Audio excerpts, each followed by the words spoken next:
Bonjour à tous, il y a énormément de rumeurs sur ce que pourrait être l'iPhone, les iPhones de 2018 et justement, on va faire un petit peu un tour d'horizon, voir un peu les différentes rumeurs, voir ce qui profile, voir ce qu'on va voir arriver dans cette année 2018 et ça justement on va le faire tout de suite.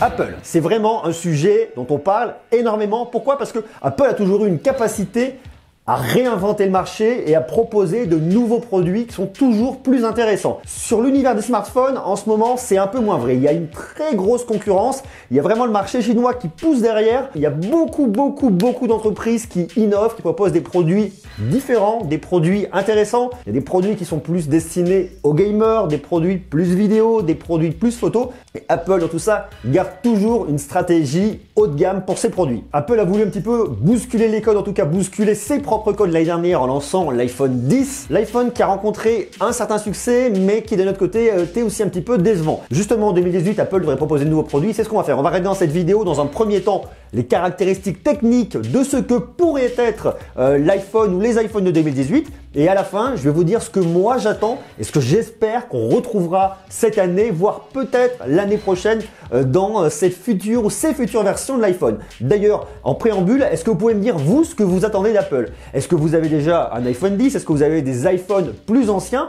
Même si vous n'êtes pas chez Apple, vous pouvez répondre. Qu'est-ce que vous attendez de ces futurs iPhones? Dites-moi tout ce que vous en pensez et est-ce que vous pensez qu'Apple a toujours une grande capacité d'innovation et est-ce qu'Apple peut vraiment nous surprendre? Marquez-moi tout ça. On en discute ensemble parce que voilà, je trouve que ce sont vraiment des sujets qui sont hyper intéressants. Pour commencer, Apple arrêterait la production de son iPhone 10 et ça dès cet été. Je vous en ai parlé déjà dans une précédente vidéo que je vous invite à aller voir. On devrait retrouver cette année 3 nouveaux iPhones, peut-être 4 nouveaux iPhones. Un iPhone 5,8 pouces avec un écran OLED, un iPhone 6,5 pouces avec un écran OLED, un iPhone 6,1 pouces avec un écran LCD et peut-être un iPhone SE version numéro 2. L'iPhone SE version 2 pour l'instant, on ne sait pas trop parce que même si effectivement il y a vraiment beaucoup d'infos et beaucoup de rumeurs dans ce sens, il se pourrait que Apple n'ait pas les moyens de lancer 4 nouveaux iPhones cette année. On reste effectivement dans l'expectative.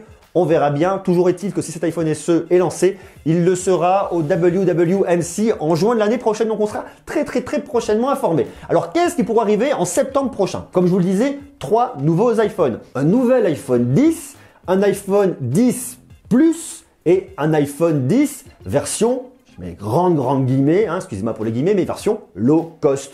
Parce que chez Apple, le low cost, c'est pas vraiment ce qu'on peut appeler du low cost. Mais pour Apple, c'est du low cost. En 2018, on devrait avoir l'arrivée de la puce A12 qui permettrait effectivement d'avoir toujours plus de puissance de calcul, aller encore plus loin dans la réalité augmentée et peut-être toucher du doigt la réalité virtuelle. Des smartphones qui devraient avoir une plus grande capacité de calcul et aussi un peu plus de mémoire vive. Il faut savoir quand même que l'iPhone 10, qui est censé être un des modèles référence, n'a que 3 Go de RAM. C'est-à-dire, à un moment, vous avez des produits qui ont 8 Go de RAM comme le OnePlus 5T, vous avez des produits qui s'apprêtent à sortir avec 10 Go de RAM, vous avez un Galaxy Note 8 avec 6 Go de RAM, et vous avez le produit phare d'Apple, la plus grosse marque de smartphone, le leader du marché, qui vous sort son plus gros modèle avec 3 Go de RAM. Alors bon, ils vous le sortent, vous ne savez pas pourquoi, vous ne savez pas d'où. Effectivement, on imagine que tout est très bien optimisé pour que ça lui permette de fonctionner suffisamment avec sa puce A11 Bionic et avoir de bonnes performances. Mais sur le papier, on est quand même hyper surpris. Donc les iPhones de 2018 pourraient gagner 1 point en gigaoctets de RAM et arriver jusqu'à 4 gigaoctets de RAM. Côté batterie, on devrait avoir des batteries en L. On devrait avoir des batteries encore plus puissantes et avoir 25% de durée de vie en plus. Pour l'iPhone avec l'écran 5,8 pouces, on pourrait avoir une batterie de 2800 mAh. Pour l'iPhone avec un écran de 6,5 pouces, on pourrait avoir une batterie de 3300 mAh. Quant à l'iPhone avec un écran LCD de 6,1 pouces, on pourrait avoir une batterie de 2950 mAh. Donc des batteries un peu plus puissantes que ce qu'on trouve actuellement chez Apple. Autre info, les modems qui servent à se connecter en 3G et en 4G, donc pour passer vos coups de fil, si vous voulez, de façon très classique. Les modems qui sont fournis historiquement par Qualcomm pourraient être entièrement fournis par Intel. Alors Intel intervient déjà sur la fabrication de certains modèles d'iPhone 7 et 7 Plus, mais il devrait gagner davantage de terrain et il devrait y avoir effectivement un switch entre Qualcomm et Intel. Alors vous, de votre côté, en termes d'utilisation, ça ne changera pas grand-chose, mais d'un point de vue fournisseur, d'un point de vue stratégie, il y a un sens derrière pour Apple. Et on imagine très clairement que ça se fait en termes de coût d'achat, donc en termes de marge pour Apple. Bien évidemment, c'est des modèles qui auront toujours Face ID, il y aura toujours les Animoji, que vous ayez d'ailleurs un smartphone avec un écran OLED ou un écran LCD, peu importe. Cette technologie vous permet effectivement de déverrouiller sans Touch ID, c'est-à-dire un grand écran sur la face avant. Le design serait le même de celui de l'iPhone 10 de 2017, avec toujours la petite encoche en haut. L'encoche qui effectivement a fait beaucoup parler d'elle. On a l'impression de dire que cette encoche a fait beaucoup plus parler d'elle que le produit en lui-même. Parce qu'elle a vraiment séparé un petit peu, je dirais, le public en deux. D'un côté, les personnes qui disent « ça a son charme, ça a un sens, il y a une caméra True Depth, de toute façon elle doit être là ». Ça permet effectivement à l'écran d'aller toujours plus haut, donc pourquoi pas. Et il y a de notre côté ceux qui n'aiment pas du tout et qui disent non, cette encoche elle est moche, c'est une espèce de verrue au milieu de ce téléphone et rien que pour ça je n'achèterai pas. Côté design, on devrait garder à l'arrière un dos en verre pour avoir une recharge à induction. Il est très clair qu'Apple est parti dans ce sens, ils vont y rester. On devrait néanmoins garder le port Lightning pour pouvoir avoir l'adaptateur pour la prise jack, pour avoir une recharge rapide, pour avoir aussi une recharge classique et pour pouvoir brancher si besoin des accessoires. Alors ces iPhones de 2018, comment pourraient-ils s'appeler? On voit très bien qu'on a eu l'iPhone 3G, l'iPhone 4, l'iPhone 5S, l'iPhone 5C, 6, 6S, 7, 7 Plus, 8, 8 Plus, iPhone 10, bon je passe quelques-uns, je vous fais une version pseudo raccourcie et là on est arrivé à l'iPhone 10, l'iPhone des 10 ans. Donc on voit très bien qu'il n'y a pas eu d'iPhone 9. Est-ce qu'on a un sens à sortir un iPhone 11 parce qu'on sait que le 10 c'était pour les 10 ans, là sur les 11 ans ça sera un petit peu redondant. Garder la dénomination iPhone 10 pourquoi pas, mais on n'est plus sur les 10 ans et l'appeler le 10S, je trouve ça un peu moyen. 10S, 10S Plus, surtout qu'il y en a qui vont prononcer le 10X parce qu'ils voient une croix, même si c'est pas un X, c'est un 10, mais avec un X et un S à côté, ça fait XS, ça fait small. C'est très bizarre et je pense pas que ce soit forcément une bonne idée d'un point de vue marketing. Donc comment vont s'appeler ces produits? J'ai tendance à penser qu'ils peuvent prendre deux pistes. Soit effectivement dire iPhone plus l'année, l'iPhone de 2018, l'iPhone de 2019, etc. Mais bon, c'est pareil, c'est pas terrible et puis ça les date et ça les périme beaucoup plus vite. Et d'un autre côté, ce qui à mon avis aurait plus de sens, c'est avoir une dénomination comme on retrouve sur leur macOS, c'est-à-dire Jaguar, Panther, Snow Leopard, High Sierra, etc.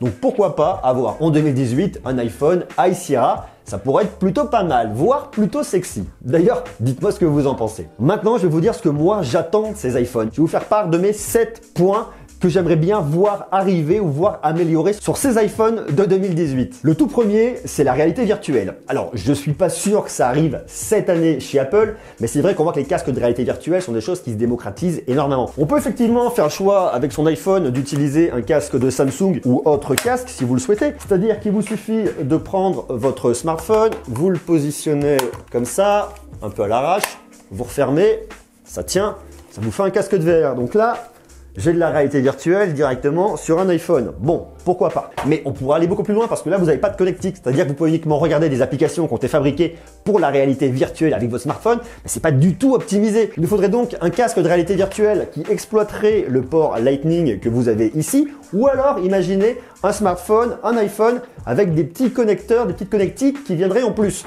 Bon, là, à mon avis, on n'y est pas encore. Peut-être pas pour 2018, mais c'est vraiment quelque chose qui m'intéresserait parce que la réalité virtuelle comme la réalité augmentée sont vraiment deux points qui se développent énormément et qui ont une vraie utilité. Au-delà du gaming, ça peut être pour la productivité, donc pour le travail, ça peut être pour beaucoup de choses. Donc j'espère qu'Apple va développer son propre casque de réalité virtuelle. D'ailleurs, dites-moi en commentaire si ça pourrait vous intéresser. Le deuxième point, c'est la recharge rapide. Parce qu'effectivement, Apple vend son iPhone 10 avec un câble de recharge par le port Lightning, mais c'est pas du tout de la recharge rapide. Donc il serait quand même intéressant que sur des produits de plus de 1000 € qu'ils puissent intégrer une recharge rapide. D'ailleurs, on peut aussi leur reprocher qu'ils ont énormément communiqué sur le fait que l'iPhone 10 se rechargeait par induction, sauf que le chargeur par induction, il n'est pas du tout dans la boîte. Donc si vous le voulez, il faut l'acheter en plus. Donc il y aura un vrai sens aussi à ce que Apple nous vende un produit qui se recharge par induction avec une recharge par induction. Effectivement, ça permet à Apple de vendre des accessoires qui vont vous facturer un certain prix. Si vous voulez une recharge rapide, vous allez passer à la caisse. Si vous voulez acheter un chargeur à induction, vous allez effectivement aussi passer à la caisse. On comprend effectivement que les chiffres d'Apple augmentent toujours parce que de toute façon, on vous vend toujours plus de choses, on vous crée des besoins et après on vous les facture. Je suis pas sûr qu'Apple intègre ses produits directement dans sa boîte, mais bon, ça serait quand même bien, ça me paraîtrait normal de le faire. Côté photo, j'aimerais bien qu'il y ait une ouverture variable. C'est des choses qui vont beaucoup se développer en 2018, qu'on devrait retrouver chez Samsung très prochainement et ça me paraîtrait logique qu'Apple aille là-dessus. Pourquoi pas hein, sur le modèle Plus, le plus grand modèle en 6,5 pouces, on pourrait très bien imaginer avoir une ouverture de 2.5, 2.2 lorsque vous auriez beaucoup de de lumière ambiante,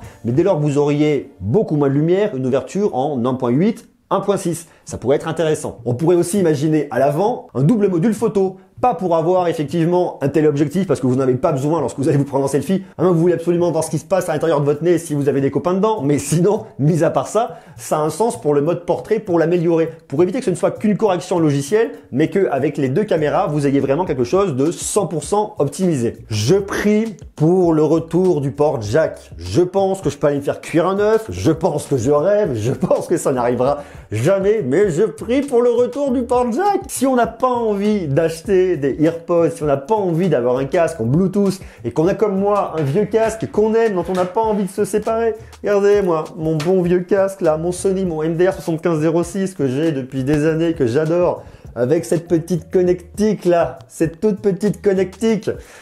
J'aimerais bien encore le garder et pouvoir l'utiliser sur un iPhone 10, voire les versions qui vont arriver après. J'ai pas nécessairement envie d'avoir un adaptateur que j'ai branché dans mon port Lightning, adaptateur jack de l'autre côté. Je trouve que c'est moche, ça fait rajouter. En plus, il y a un problème d'équilibre au niveau du poids. Ça pèse quand même lourd. Donc vous mettez dans l'adaptateur, vous avez de l'autre côté le Lightning. Tout ça, c'est lourd, c'est pas pratique. S'il vous plaît, Apple, je sais que vous allez perdre au niveau de l'épaisseur, mais par pitié, remettez-moi une prise jack. Et je sais que je suis pas le seul à la réclamer. J'espère aussi une meilleure autonomie. Comme je vous le disais, l'iPhone 10, effectivement, va durer une grosse dizaine d'heures en fonction de l'utilisation qu'on en a. C'est toujours variable, hein. Si vous êtes tout le temps penché sur votre smartphone, en train d'écrire, d'envoyer des messages, de jouer, des choses comme ça, vous allez consommer énormément. Si vous mettez la luminosité à fond, vous allez consommer énormément. Ça, c'est très logique. Pourquoi avoir une batterie de 2716 mAh sur l'iPhone 10 ? Sur l'iPhone référence, ça me paraît un petit peu light par rapport à la concurrence. C'est vrai que l'autonomie ne se joue pas que sur la capacité de la batterie, elle se joue sur l'optimisation de l'ensemble de la machine. Mais néanmoins, plus vous en avez sous le capot et plus vous pourrez en faire. Et justement, en parlant de ça, j'espère plus de puissance. Pourquoi 3 Go de RAM alors que vous avez des concurrents à 8 ou 10 Go de RAM comme je vous le disais?